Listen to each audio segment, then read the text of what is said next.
क्या है मेरे घर में? जिनके बोलो 2 बेटे हैं। और तेरे यहाँ तो कि भगवान की कृपा है मेरे घर में, ये तो मेरी बेटी है कि ये दूसरा बोला भैया भगवान ने बहुत कृपा करी, मेरे को तो इतनी कृपा करी कि मेरे घर में भगवान ने 2 बेटे दे दिए, चिंता मुक्त हुआ। दूसरा जो खड़ा था उसकी आंख में आंसू भर गए, मेरे घर में 2 बेटियां हैं। फिर बोला अच्छा हुआ भगवान ने मुझे बेटे दिए। कहा बेटी उन पढ़ने जाए, कॉलेज जाए, उनको लेने जाओ, छोड़ने जाओ, उनका ध्यान रखो, इसलिए अच्छा है घर में बेटे हो गए। भगवान ने अच्छा मेरे घर में बेटी नहीं। इतने में पास में बेटी खड़ी थी, बेटी ने अंकल का कुर्ता खींचा। अंकल, ओ अंकल। हाँ बेटा बोल। अंकल भगवान बेटी हमेशा मन वाले को, दिल वाले को और किस्मत वाले को देता है, भगवान बेटी कभी भिखारी को नहीं देता। वो छोटी सी लड़की ने, छोटी सी बेटी ने अंकल का कुर्ता खींच कर दी, कहा कि भगवान बेटी हमेशा दिल वाले को, किस्मत वाले को, भाग्य वाले को देता है, भिखारी को नहीं देता। जिसका मन ही नहीं है दान देने का, जो बहन तक को तो कभी 1 रुपया निकाल के नहीं दे, कभी ननन तक को अठन्नी नहीं दे, भगवान ऐसे के घर में क्या छोरी देगा, क्या देगा? भगवान बेटी उसको देता है जिसका मन बड़ा है। बेटी आ रही है देव भाग्य से, और बेटी अपनी किस्मत। एक बार स्वामी विवेकानंद वैष्णो देवी की सीढ़ियां चढ़ रहे थे, एक किसान कंधे पर अपनी बेटी को लेकर जा रहा था, दूसरी बेटी का हाथ पकड़ के जा रहा था। स्वामी विवेकानंद ने कहा बाबा कहाँ जा रहे हो? ऊपर दर्शन करने। तुम्हारे को तुम्हारी बेटी का बोझा लग रहा होगा, लाओ मैं तुम्हारी बेटी को अपने कंधे पर बिठा लेता हूँ, ऊपर जगदम्बा के मंदिर में दे दूंगा, माँ देवी के मंदिर में दे दूंगा। इतने में किसान ने कहा स्वामी विवेकानंद जी, बेटी बाप के कंधे पर बोझा नहीं होती, बेटी जब तक कंधे पर रहती है तो बाप के बोझ को भी हल्का कर देती है, वो बेटियां हुआ करती हैं। बेटी बाप पर बोझा नहीं है। जिस बाप को बेटी बोझा लगे वो बाप नहीं हो सकता। किस्मत वाले। एक बार बेटा अपने माँ बाप को दुखी देख लेगा, पर बेटी कभी अपने माँ बाप को दुखी नहीं देख सकती। थोड़ा सा भी दुख आता है ना तो बेटी कह देती मम्मी अगर तुम्हें यहाँ पर नहीं अच्छा लग रहा तो मेरे पास चलो, मेरे साथ रहना, मेरे पास में रहना, क्यों चिंता करती हो, चलो मेरे साथ में। बेटी होती है जब तक घर में रहती है ना, कल आप लोग सुनेंगे पार्वती जी की विदाई, जब तक घर में रहती है चहकती रहती है, और जिस दिन चली जाती है तो तुम भी उसका मुंह देखने के लिए तरस जाते हो। बेटियां होती ही ऐसा,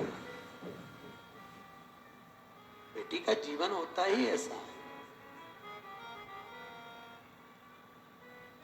मायके में रहती है तो जब तक कुंवारी रहती है पिताजी के साथ में बैठकर भोजन करती है, बाप के लिए आगे आगे बढ़कर पिताजी थक के आए चाय ला कर दे देगी, जूस बना कर दे देगी, दूध ला कर दे देगी, पापा से पूछ लेगी पापा कुछ थके हुए लग रहे हो, बहुत काम रहता है, मत करा करो इतना, क्यों करते हो पापा, टाइम नहीं मिलता, थोड़ा सा तो घर में रहा करो। बेटी एक ऐसी होती है जो बाप से आगे रहकर पूछ कर उनकी सेवा कर देती है, और एक बहू होती है घर में रहती जरूर है पर पति के लिए सब कुछ कर सकती है, पर जब ससुर थका मांदा आएगा पानी भी लाएगी तो टाइम देख कर लाएगी, चाय भी बनाएगी टाइम देख कर बनाएगी, और विचार करेगी कि सास बना दे तो सबसे अच्छा। परंतु एक बेटी होती है जो समय पर पिताजी को दवाई लेना है, और आज भी बेटी की भले शादी हो जाए पर बार बार फोन लगा कर बोलती है पापा शुगर बढ़ जाएगी, दवाई ले लेना, वो डॉक्टर बहुत अच्छा आया है उससे ले लेना, वो महाराज आए हैं उनसे मिल लेना। बेटी एक ऐसी होती है जो बाप के लिए तत्पर रहती है, बाप के लिए तत्पर। और पर गांव में जब बेटियां ब्याहती हैं, बहुत दूर गांव अगर बेटी को ब्याह दिया, बहुत दूर भेज दिया, तो बेटी भी तरस जाती है अपने माँ बाप से मिलने के लिए, परिवार से मिलने के लिए। और ऐसी कोई माँ नहीं जिसको मायके की याद नहीं आती हो। बूढ़ी से बूढ़ी को भी राखी पर, त्योहार पर, ऋषि पंचमी पर अपने मायके की याद आ जाती है, तो वो भी कह देती है तुम सब मायके चली जाओगी, घर में कोई तो रहे। एक काम करो, पाकिट में 4 राखी रख दो, थोड़ी सी कंकु चावल रख दो, मेरे बीरा के लिए, मेरे भाई के लिए भेज दो। भले मैं नहीं जा सकती पर राखी रख के भेज देती हूँ। और एक माँ होती है कि बेटी के घर में कोई ना जाए ना, और पूछ लेती है पड़ोसी से, ऐ संक्रांति का त्योहार है, पंचमी का त्योहार है, सामान आ रहा है, तो जा रहा है क्या उस गांव तक? हाँ जा रहा हूँ। क्यों, क्या बात है? मेरी बेटी के थोड़ा सामान दे देना। तुरंत रात को बेसन सेक के लड्डू बना लिए, डब्बा में रख दिए, एक साड़ी रख दी, 2 बिछुड़ी रख दी, चूड़ी रख दी, और बेटी को जो अच्छा लगता हो, अगर हैदराबाद के बिस्कुट, मिक्सचर, सेव जो अच्छा लगे वो बांध कर पैकेट में रख दिया और झोला बांध कर दे दिया, ये मेरी बेटी को दे देना। कहना बहुत याद आती है लाडो, कभी तो आ जाया कर। बेटी को आवाज लगाकर बाप, पड़ोसी काका जब आवाज लगाता लाडो, ओ लाडो, बेटी दौड़ कर आती है, मेरे पास वाले अंकल आए हैं। क्या बात है अंकल? ये तेरी माँ ने भेजा है बेटा, तेरे पापा ने ला कर दिया था, ले। बेटी अंदर ले जाती है, डब्बा खोलकर बेसन का लड्डू जब देखती है तो बेटी की आंख में भी आंसू भर आते हैं। माँ सब भूल जाते हैं पर तू नहीं भूल पाती है। बाहर निकल कर आकर कहती है अंकल मेरे पापा कैसे हैं? पापा की पूछी, माँ की नहीं। क्यों? क्योंकि बेटा माँ को प्रिय होता है और बेटी बाप को प्रिय होती है। बेटी बाप को स्नेह इतना करती है, आटे से पूछती है मेरे पापा कैसे हैं अंकल? और कैसे हैं, उनको कोई दुख तो नहीं है? बोलना, बहुत दिन हो जाते हैं, इतनी दूर गांव पढ़ना आया अंकल, इतनी दूर क्यों पढ़ना दिया? मेरे बाबू को देखने के लिए तरस जाती हूँ, कभी मिल ही नहीं पाते। भैया भी नहीं आता, 30 त्योहार पर शहर में आता, काम करके निकल जाता, मेरे पास नहीं आता। क्यों? मैं उससे कुछ मांगती नहीं, मुझे कुछ नहीं चाहिए, 500 का नोट भी नहीं चाहिए, 1 रुपया नहीं चाहिए, साड़ी भी नहीं चाहिए, मैं आ नहीं सकती। घर आती हूँ तो मेरी भाभी को ऐसा लगता है कि ननद आ गई, खूब लेकर चली जाएगी। मैं कौन समझाए भाभी, मुझे किसी चीज की कमी नहीं है। मेरे माँ बाप जब तक जिंदा हैं मेरा आने का मन करता है, मुझे बुलाते क्यों नहीं हो? बेटी एक ऐसी होती है जो भाव से दौड़ कर आ जाती है। बेटी का दिल ही ऐसा होता है। लोग कहते हैं बेटी की विदाई में सबसे ज्यादा मार हुई। शिव महापुराण में लिखा है कि बेटी की विदाई में सबसे ज्यादा हिमालय राज रोया, पत्थर भी रोया था पार्वती की विदाई में, पत्थर की भी आंख से आंसू निकल गए, हिमालय राज भी रो पड़ा। जानकी जी विदा हुई तो दशरथ जी रो, जनक जी रो पड़े। बेटी की विदाई में जितनी मां नहीं रोती उससे ज्यादा बाप रोता है। वो भी कह देता है इसको जो अच्छा लगे ना इसके विदाई में दे दे, अच्छी अच्छी साड़ी दे दे, अटैची दे दे, देख ले जो चीज की कमी हो ना वो दे दे।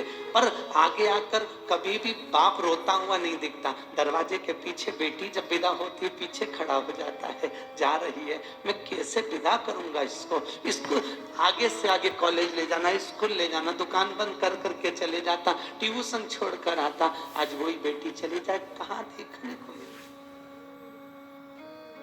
बेटी का जीवन बड़ा विचित्र है। जितने दिन घर में रहे साहब बहुत खुश हुई है, इसके आने से खुशी आई है। बेटियां आ गई, घर में आनंद आ गया। शादी का आनंद भी नहीं आता, इनके आने से कुछ नहीं दे पर आ जाए।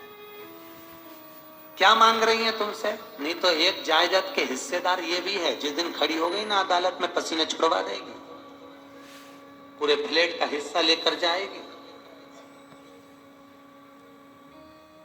कम ने बेटियां होती है ऐसे।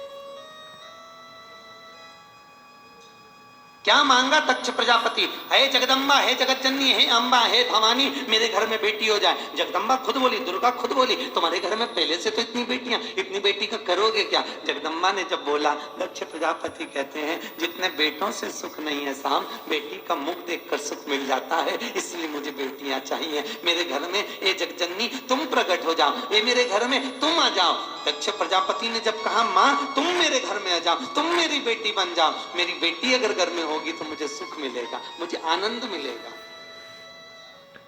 बेटी को कितना भी दुख होता है ना तो भी बाबुल से कहती नहीं है पापा मेरे को दुख है। हमेशा जब भी आएगी प्रसन्न दिखेगी, घर में कितना भी दुख रहे तो भी आनंद रहे। बेटा कैसी है? पापा अच्छी हूँ। बाबूली अच्छी हूँ। कोई तकलीफ? नहीं बाबा ठीक हूँ। अकेले में रो लेगी पर कह नहीं पाएगी।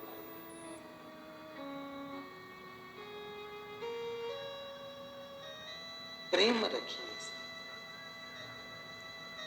जितना रख सकते हो स्नेह रखिए। दूसरे घर की बेटियां अपने घर में आती हैं बहुत श्रद्धा लेकर, कितने अरमान लेकर आती हैं। सम्मान करिए। और बहुओं से भी निवेदन है, बेटियों से भी निवेदन है, घर के बुजुर्गों का सत्कार करिए। श्री शिवाय नमस्तुभ्यम। दोस्तों, आपको मेरा ये वीडियो कैसा लगा? कृपया लाइक, शेयर और चैनल को सब्सक्राइब ज़रूर करें। नमस्कार।